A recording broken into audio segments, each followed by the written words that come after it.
And I wanted to just talk a couple of minutes about relativity because it's a beautiful piece of science.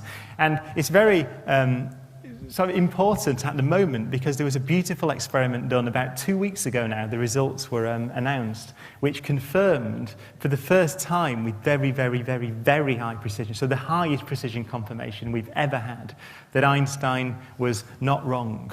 Right, his theory of gravity stood the test of the most precise experiment we'd ever been able to do. And I wanted to just show you a little bit about the results of that experiment. They were reported only 2 weeks ago. It was an experiment that was actually thought of back in the 1960s. So some of these scientists have been working for their whole careers, 50 years, on getting these results out.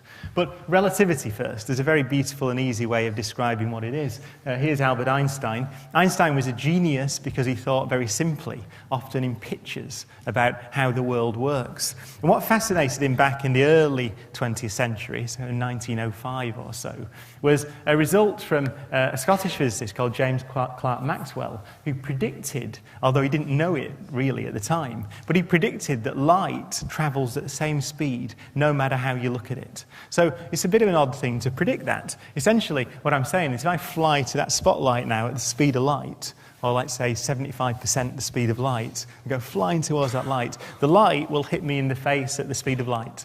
Not twice the speed of light, or 1.75 times the speed of light, but the speed of light. It's a very odd thing to predict. But that came out of the theoretical physics of the 19th century, from experiments on electricity and magnetism. Einstein was the first person to take that genuinely seriously and say, what does it imply? What happens if I say nature does work like that? So no matter how I move relative to you, we all agree on the speed of light. Well, he came up with a beautiful so-called thought experiment to work that out, and I can tell you that in about a minute, and it's the heart of relativity. He thought of this thing called a light clock. So imagine that I've got a very strange kind of clock, which is just two mirrors sat there like that. And my pendulum is light bouncing between the mirrors. So we can imagine 1 tick, 2 ticks, 1 second, 2 seconds, 3 seconds. It works as a very accurate clock. But remember that we've agreed that we all agree on what the speed of light is, no matter how anyone moves around. So what happens if I get this clock, literally on this stage, and I just walk along the stage? What do you see? Right? You see the clock ticking, but because I'm moving, you see something that looks more like that, because I started off over there and I walked over here, so the light, from your perspective, bounced along like that in a triangle. What does that imply? Well, if it's really true that we both agree on the speed of light, we both think it's the same, then you see my clock run slower than I do. Why? Because the light had to travel further to make 1 tick than it did when it was standing still. So that's a prediction. It's a very strange prediction. It says that moving clocks run slow. Time slows down when you move, from your perspective, watching me move along the stage. That turns out to be right. It turns out to be true. And in fact, the factor by which it slows down, which is given by this little equation here, you can work out using Pythagoras. And the reason I show the equation is because you might just be able to see, if you know the square of the hypotenuse is equal to the sum of the squares of the other two sides, you know that, you might just be able to see that, the squares and the square roots and things in here. When you just work it out, that's the answer you get.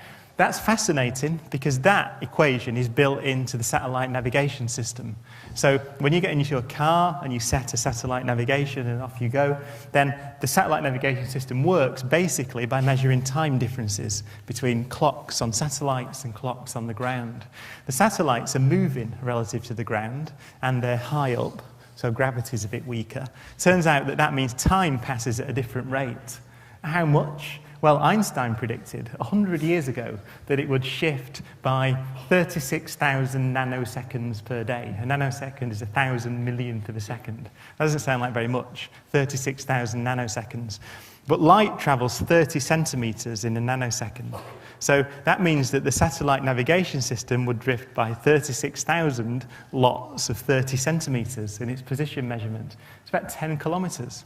So the satellite navigation position would change by 10 kilometers a day if you didn't take account of that, which Einstein works out in 1905 by thinking about a light clock with two mirrors. Beautiful bit of physics, and it found its application a century later in satellite navigation.